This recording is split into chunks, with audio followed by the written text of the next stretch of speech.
একদিন রাতে আমি গার্মেন্টসে নাইট করছিলাম। রাত যখন আনুমানিক 1টা বাজে, বাহিরে প্রচুর ঝড় তুফান হওয়ার কারণে কারেন্ট চলে যায়।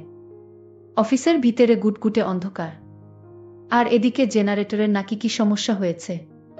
এই সুযোগে লাইনম্যান আমাকে হঠাৎ করে নাকে মুখে ধরে অফিসের ফ্লোরে আমাকে ধাক্কা মেরে চিৎ করে ফেলে দিয়ে সে আমার সাথে যা করল, তা শুনলে বন্ধুরা তোমাদের দাঁড়িয়ে যাবে। তাহলে চলুন বন্ধুরা, গল্পটি শুরু করি। গল্পটি শুরু করার আগে বন্ধুরা, তোমাদের নিকট আমার বিশেষ অনুরোধ, দয়া করে তোমরা আমার চ্যানেলটি সাবস্ক্রাইব করে আমাকে সাপোর্ট করবা। হ্যালো বন্ধুরা, আমি তাহিয়া সুলতানা বন্যা, তবে সবাই আমাকে বন্যা নামে ডাকে।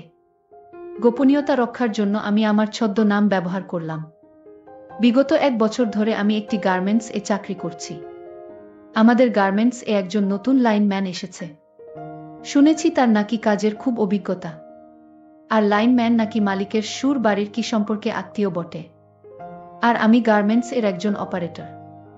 আমি এই গার্মেন্টস এ চাকরি করছি 1 বছর হয়ে গেছে প্রায়। আর নতুন লাইনম্যান এসেছে মাত্র 10 থেকে 12 দিন হয়েছে। তো সে অফিসে যেদিন থেকে জয়েন করেছে, সেদিন থেকে তাকে খুব বেশি একটা সুবিধাজনক বলে মনে হচ্ছে না। আসার পর থেকে সে কেমন জানি আমার প্রতি বাজে ভাবে চেয়ে থাকত। তাকে দেখলেই মনে হতো খারাপ প্রকৃতির লোক। তার নজর খুবই খারাপ ছিল। বেশিরভাগ সময় আমার বিশেষ বিশেষ স্থানে চেয়ে থাকত। সুযোগ পেলেই আমার সাথে খারাপ আচরণ করার চেষ্টা করত। চাকরি করতাম ঠিক আছে, কিন্তু একটি মাত্র লোকের জন্য সবসময় মনের মধ্যে ভয় থাকত, আতঙ্ক থাকত। কখন জানি কোনো ক্ষতি করে বসে। মাঝে মধ্যে সে কাজের নামে এসে আমার কাছে দাঁড়িয়ে থাকত। আমার কাছে দাঁড়িয়ে থেকে আমাকে কোনো কিছু বলার চেষ্টা করত, কিন্তু আমি কোনো সুযোগ দিতাম না। আমি বুঝেও না বোঝার ভান করে থাকতাম। এভাবেই চলতে চলতে প্রায় 1 মাস হয়ে গেল। না তার কোনো পরিবর্তন দেখি না। সে আমার সাথে সুযোগ পেলেই বাজে আচরণ করার চেষ্টা করত, কিন্তু পারত না। সেই সুযোগ আমি দিতাম না। কিন্তু আমিও তো একটা মেয়ে মানুষ নাকি। বারবার একটা লোক আমাকে বিভিন্নভাবে বিরক্ত করার চেষ্টা করছে। আমি কি করে নিজেকে সবসময় ধরে রাখি? মনের মধ্যে অনেক চিন্তা। আর ওই লোকটা এসব লক্ষণ কোনোভাবেই মেনে নেওয়া যাচ্ছে না। সপ্তাহখানেক পর ওই লোকটা আমাকে সরাসরি প্রেমের প্রস্তাব দিয়ে বসল। সে বলল আমাকে নাকি তার খুব ভালো লাগে। সে নাকি আমাকে খুব ভালোবাসে। আমি তার কথা শুনে আমার মাথায় যেন আসমান ভেঙে পড়ল। মনে মনে ভাবলাম জানা নেই শোনা নেই। সে বলল আর আমি মেনে নেব। আমি মনে মনে ভাবলাম, যেহেতু আমি তার অধীনে কাজ করি, যদি আমি তার সাথে প্রেমের অভিনয় না করি, তাহলে হয়তো সে আমার সাথে রাগে খারাপ আচরণ করবে, আমাকে বকাঝকা করবে এবং সুযোগ পেলেই আমাকে নষ্ট করার চেষ্টা করবে। তাই আমি তার সাথে প্রেমের অভিনয় করার চিন্তা করলাম। মনে মনে ভাবলাম আমি যদি তার সাথে প্রেমের অভিনয় করি বা প্রেমের নাটক করি, তাহলে হয়তো সে আমার সাথে ভালো আচরণ করবে। এবং যদি আমি অফিসে কাজে কোনো ভুলও হয়ে যায়, তাহলে সে আমার সাথে খুব একটা বেশি খারাপ আচরণ করবে না।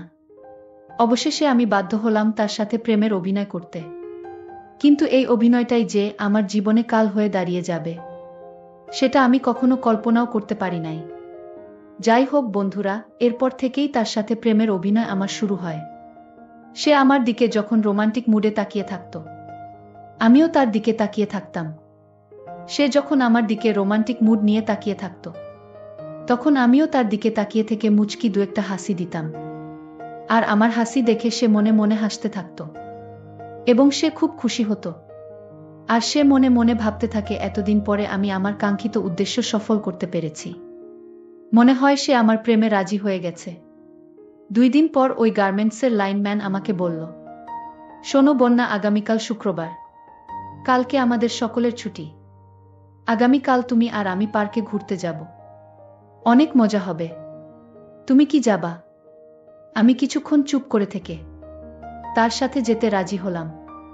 কারণ আমি যদি তার সাথে না যাই, তাহলে সে ভাববে আমি তার সাথে অভিনয় করছি। তাই আমি তার সাথে একদিনের জন্য ঘুরতে যেতে রাজি হলাম। পরের দিন শুক্রবার। সে আমার জন্য অপেক্ষা করছে আর বারবার ফোন দিচ্ছে। তারপর আমি খুব সেজেগুজে খুব ভালো করে একটা রোমান্টিক মুড নিয়ে তার সাথে পার্কে ঘুরতে গেলাম। সারাদিন আমরা ঘুরলাম, অনেক মজা করলাম, অনেক কিছু দেখলাম। দেখার পর সন্ধ্যা বেলায় বাসায় চলে আসলাম। সেদিন সে আমার সাথে কিছুই করে নাই, শুধুমাত্র আমাকে যে সে অনেক ভালোবাসে সেই ভালোবাসার কথাগুলো প্রকাশ করেছে, খুব বিনয়ের সাথে। তার মধ্যে আগের যে লক্ষণগুলি দেখতাম সেটা আস্তে আস্তে পরিবর্তন হতে লাগলো। তার মধ্যে আগে যে খারাপের লক্ষণগুলো ছিল, আমি তার সাথে প্রেমের অভিনয় করার ফলে তার মন থেকে সকল প্রকার খারাপ চিন্তা ভাবনা উঠে গেল। আমি তাকে আগে যতটা খারাপ মনে করতাম, কিন্তু ওই দিন তার সাথে ঘোরাঘুটির পর আমার কাছে মনে হলো সে ততটা খারাপ না। মূলত সে আমাকে যে ভালোবাসে, সে আমাকে যে মন থেকে পেতে চায়, আমার মনে হয় সেটাই তার ভালোবাসার বহিঃপ্রকাশ। তারপর থেকেই তার সাথে আমার চলে নিয়মিত প্রেমের অভিনয় করতে করতে তার সাথে যে কখন বাস্তবে প্রেমে পড়ে গেলাম তা কখনো কল্পনাও করতে পারি নাই। সে আমাকে বিভিন্ন জায়গায় ঘোরাঘুরি করতে নিয়ে যেত, মাঝে মধ্যে সময় পেলেই আমাকে নিয়ে এনজয় করার চেষ্টা করত। আর এদিকে আমি তার অধীনে চাকরি করতাম বিধায় আমার কাজ যদি কম হতো, তারপর সে আমাকে কিছু বলতো না। এক কথায় সে আমাকে সকল প্রকার সুযোগ সুবিধা দিত এবং সকল প্রকার সুযোগ সুবিধা আমার কাছ থেকে নেওয়ার চেষ্টা করত। অভিনয় করতে করতে এভাবে তার সাথে আস্তে আস্তে গভীর সম্পর্কে জড়িয়ে গেলাম। একসময় তাকে ছাড়া আমার বাঁচা বড় দায়ী হয়ে গেল। সব সময় শুধু তাকে নিয়ে ভাবি, তাকে নিয়ে কল্পনা করি। এক কথায় আমরা দুজনেই ভালো প্রেমিক প্রেমিকার জুটি হয়ে গেলাম। আমি যখন গার্মেন্টসে কাজ করতাম, যতক্ষণ কাজ করতাম ততক্ষণ মানে বেশিরভাগ সময় সে আমার পাশে দাঁড়িয়ে থাকত, আমাকে আলাদাভাবে নজর রাখত। আমার প্রতি তার এরকম ভালোবাসা দেখে সত্যিকার অর্থে আমি তার প্রেমে পড়ে গেলাম। তাকে নিয়ে আমি স্বপ্ন দেখা শুরু করলাম। এইভাবে তার সাথে আমার প্রেমের সম্পর্ক চলতে থাকে। সে আর আমি একসাথে চাকরি করি আর ছুটিয়ে প্রেম করতে থাকি। একদিন বন্ধুরা, আমার গার্মেন্টসে নাইট ছিল। রাতের বেলায় আমি কাজ করছিলাম। রাত তখন 1টা বাজে। বাহিরে প্রচুর ঝড় বৃষ্টি হচ্ছে, সেজন্য কারেন্ট চলে গেছে।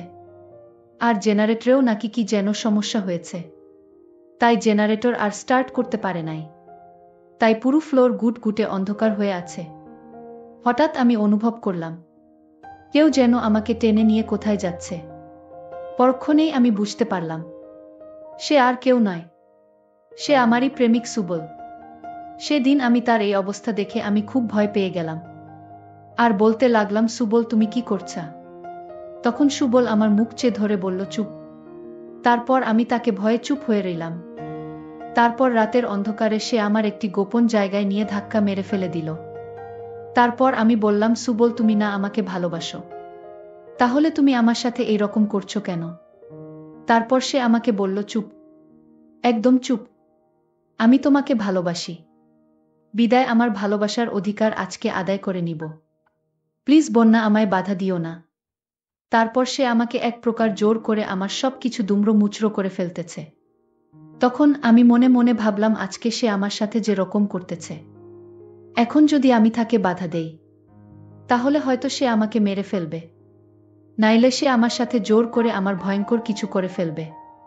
তাই আমি তাকে বাধা দিলাম না। তারপর সে আমাকে তার ইচ্ছামতো প্রায় 1 ঘন্টা লাগাত লন্ড ভন্ড করে ফেলেছিল।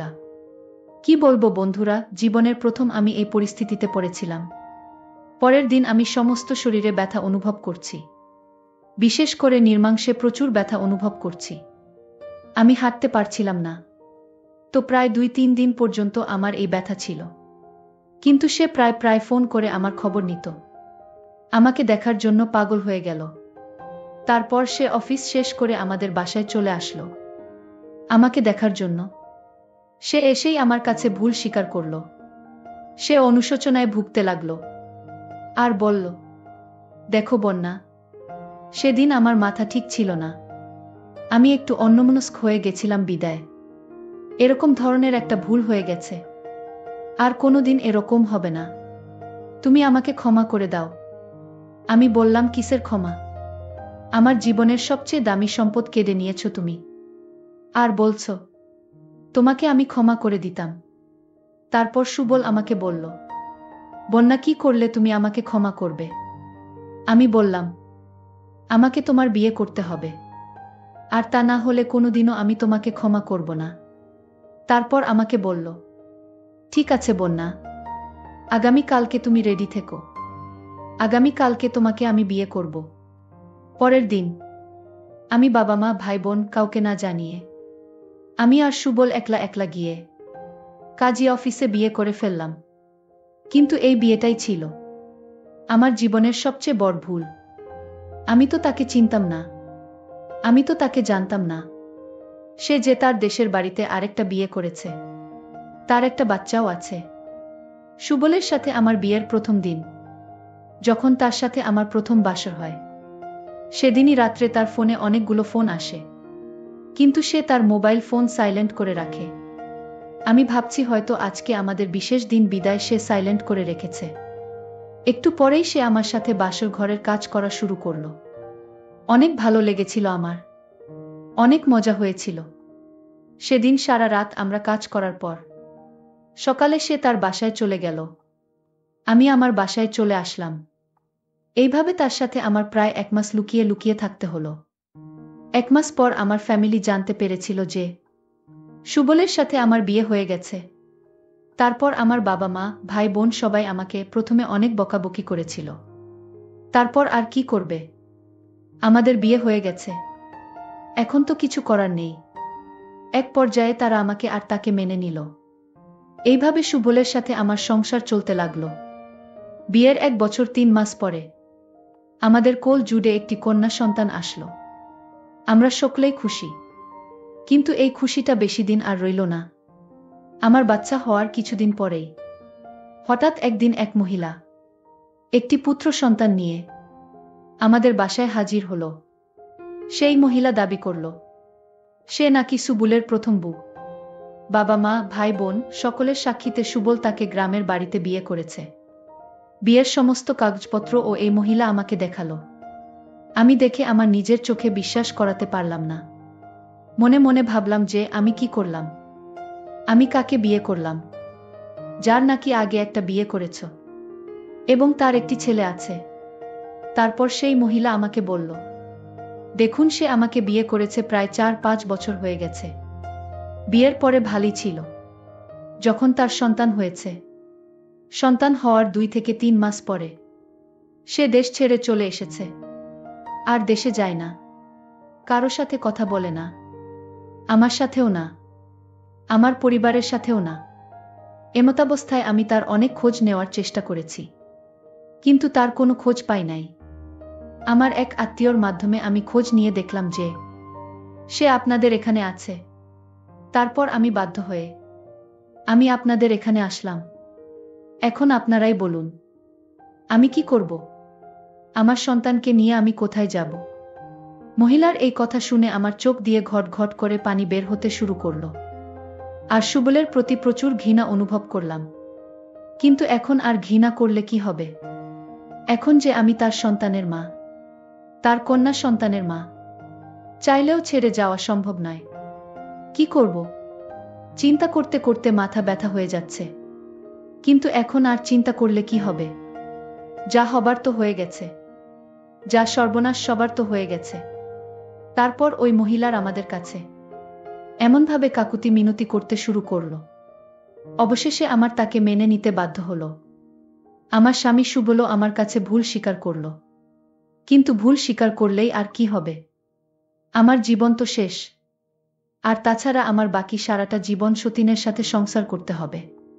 এই ভেবে ভেবে আমি 2-3 বার অজ্ঞান হয়ে পড়ে গেলাম মাটিতে। যখন আমার জ্ঞান ফিরল, তখন আমি বুঝতে পারলাম আসলে সিদ্ধান্ত নেওয়ার ক্ষেত্রে জীবনে একা একা কোনো সিদ্ধান্ত নেওয়াই ঠিক নয়। জীবন চলার ক্ষেত্রে হয়তো কিছু না কিছু ভুল হতে পারে, তাই বলে একভাবে পরিবারের সকলকে বাদ রেখে একভাবে সিদ্ধান্ত নেওয়া বোকামি আর মূর্খামি ছাড়া কিছুই নয়। কিছু কিছু ক্ষেত্রে এর ক্ষতির পরিমাণ এতই বিষাক্ত হয় যে ক্ষতির পরিমাণ এই জীবনে আর শোধ করা সম্ভব হয় না। এই বিষাক্ত তার গ্লানি নিয়ে এই পৃথিবী থেকে শেষ নিঃশ্বাস ত্যাগ করতে হয়। পরিশেষে বন্ধুরা, আমি তোমাদেরকে বলবো, তোমরা জীবনে যাই কিছু করো না করো, কোনো কিছু করার আগে, অর্থাৎ জীবনের সাথে জড়িয়ে আছে এমন কিছু কাজ করার আগে, তোমরা অবশ্যই অনেকবার ভেবেচিন্তে খোঁজখবর নিয়ে তারপর কাজগুলো করবে। তাহলে হয়তো জীবনে আমার মতো এরকম ধরনের ভোগান্তির শিকার হবে না। বন্ধুরা, আজকে এই পর্যন্তই। ভিডিওটি যদি ভালো লাগে তাহলে একটি লাইক দিন। আর তোমরা যদি এইরকম ধরনের ইন্টারেস্টিং ভিডিও পেতে চাও তাহলে দয়া করে আমার চ্যানেলটি সাবস্ক্রাইব করো। পরিশেষে তোমাদের সকলের সুস্বাস্থ্য কামনা করি। ভিডিওটি দেখার জন্য তোমাদের সকলকে অসংখ্য ধন্যবাদ।